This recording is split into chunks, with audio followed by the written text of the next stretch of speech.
Hey guys, welcome back to the channel, and today we're back in Scrap Mechanic. And you can see I built a car, but it's very different.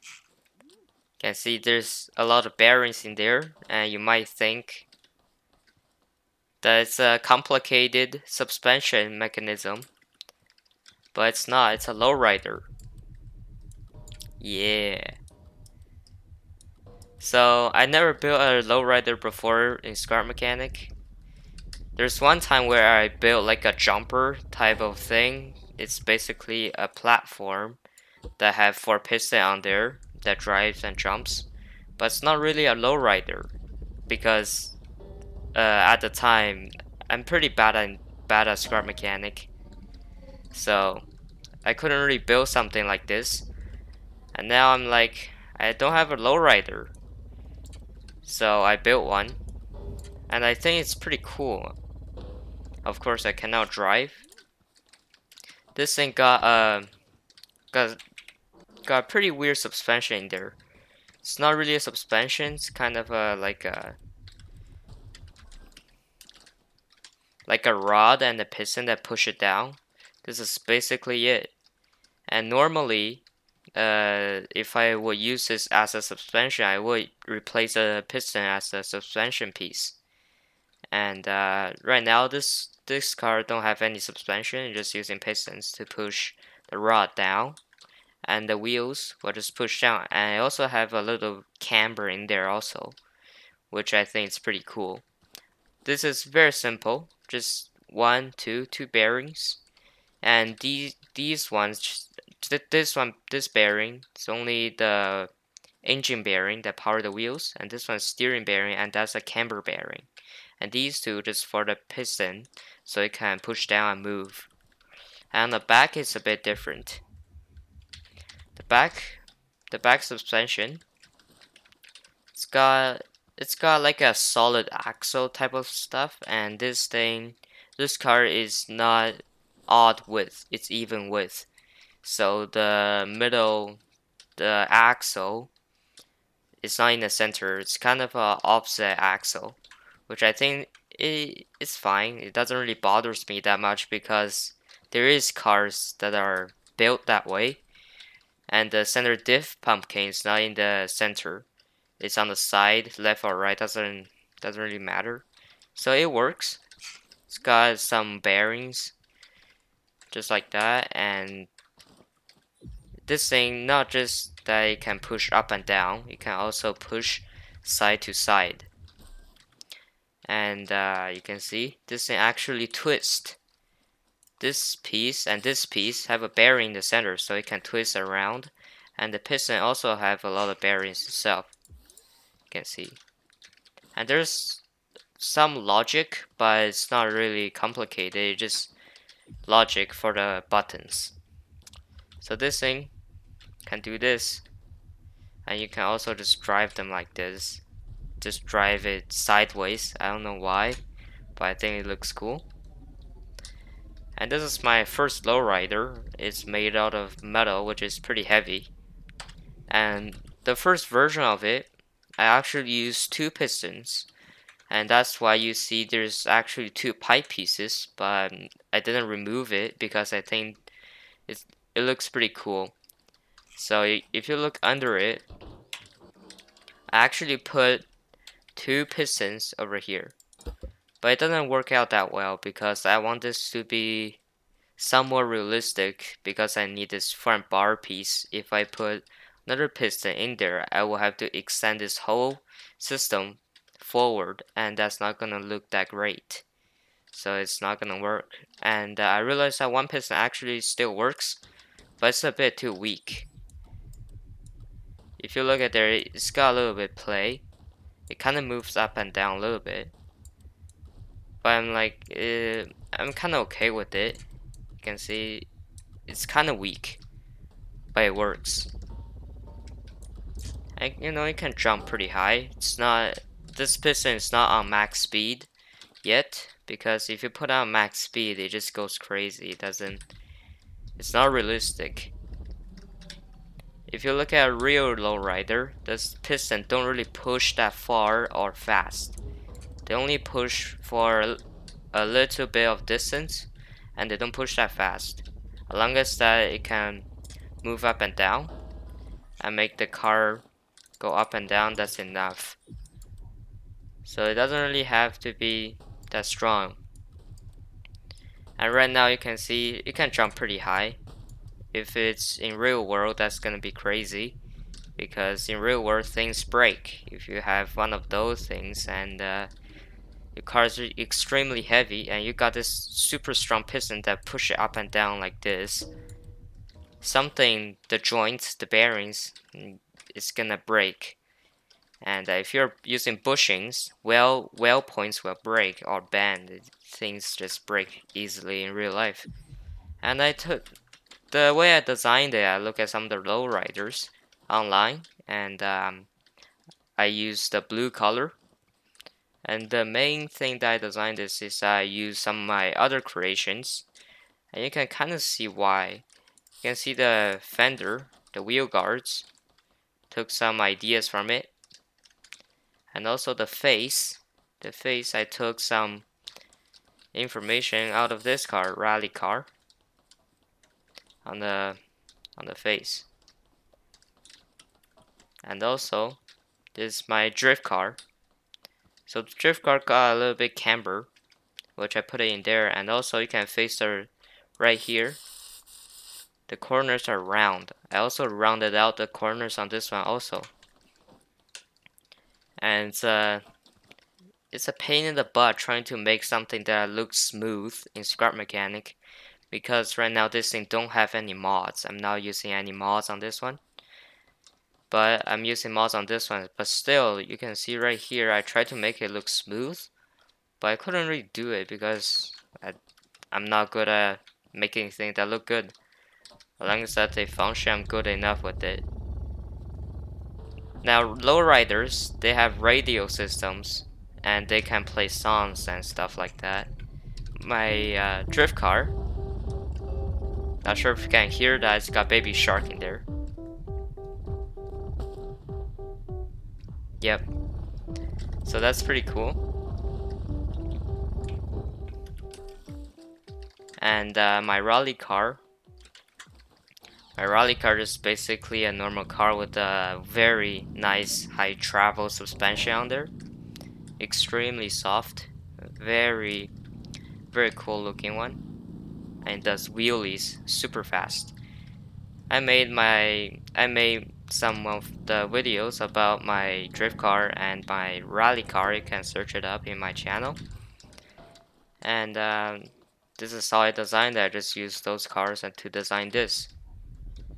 And also I kind of want to design it to be like some sort of a pickup truck, but I don't see the connection between a pickup truck and a lowrider, so I didn't do it because it looks silly and funny. And this thing can jump while you're driving. It's extremely stable, considering it doesn't have any suspension piece in there, because it's very heavy and wide. It doesn't tip at all if you don't drive it weird. And this thing takes jumps because it's got the high travel suspension.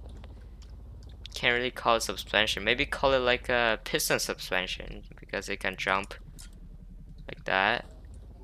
And this thing also have lights. It's got lights in there and also underglow at dark.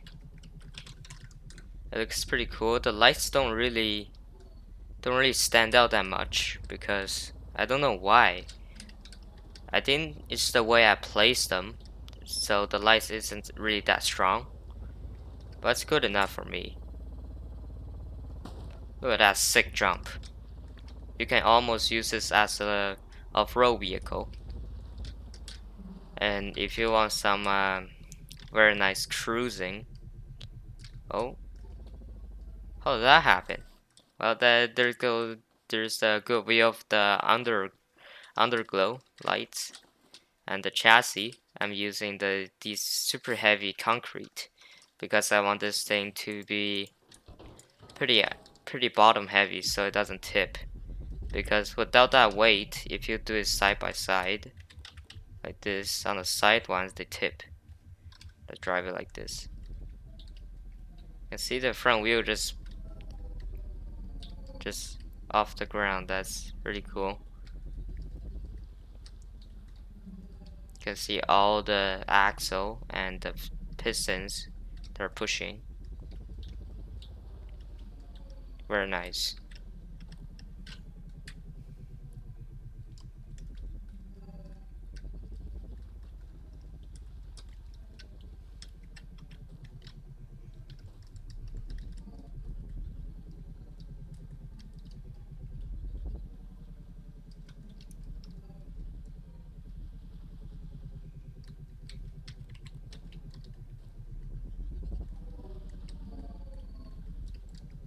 And if you want, you can actually make this insanely high,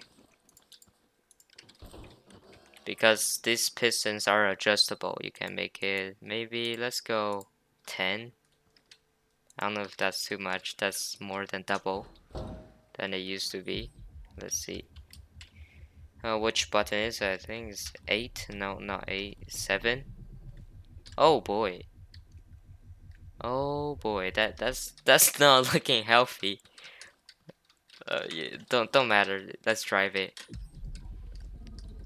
Yeah. Have you ever seen a lowrider like this? It's a limited edition. That's called the Lowrider ProMax Extreme. Yeah. That's the name right there.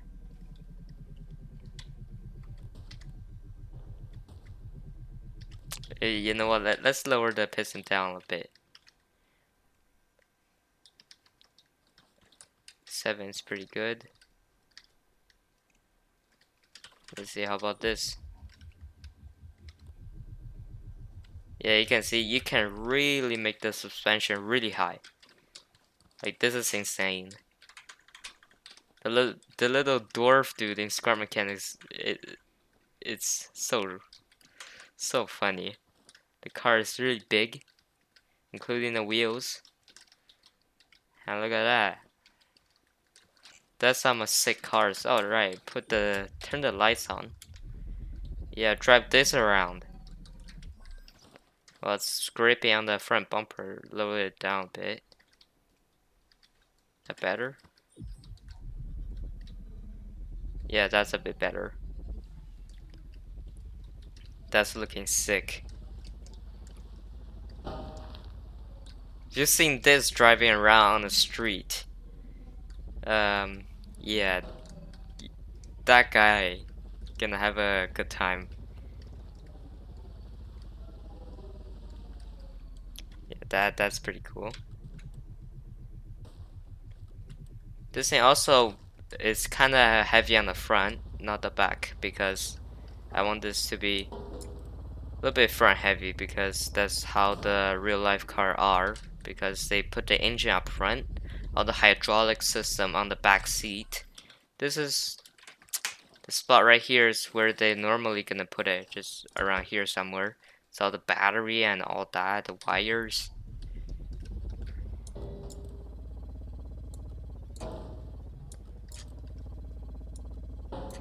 Oh, flipped. Doesn't matter. Put it on the lift.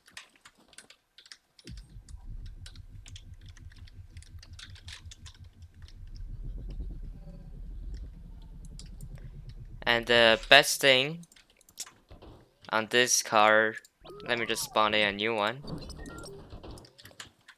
The best thing on this lowrider is that it got some automatic functions. It's got like a piston. I don't know what's it called. It just does this. That's the only thing that it does. Yeah, that's what that function do. It's keep jumping. And whoops, that's not what I wanted to do. And this is the next one, which is my favorite mode and favorite part of this lowrider. I like it a lot, and that's the freak out mode. Yeah.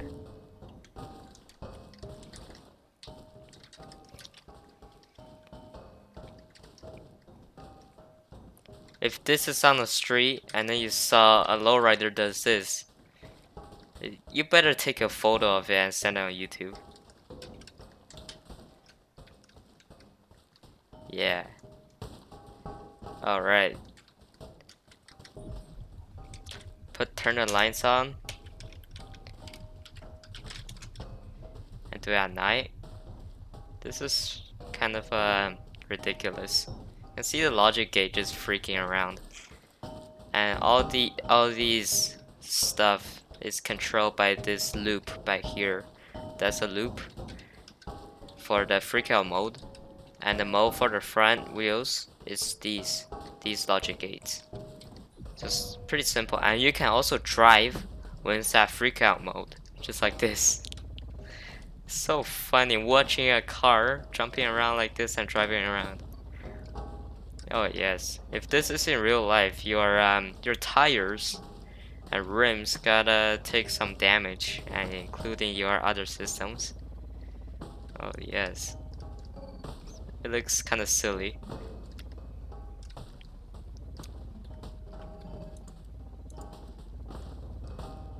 And of course, I can override the signals. I can just do this, so only the back wheels do the freak out, or the front wheels only do the freak out. But it's less fun. Yeah.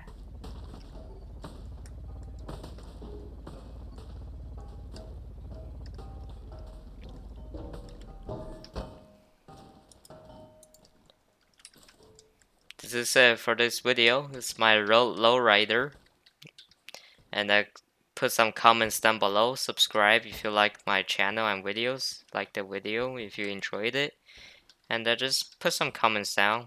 Give me some ideas and I will see you in the next video. Bye.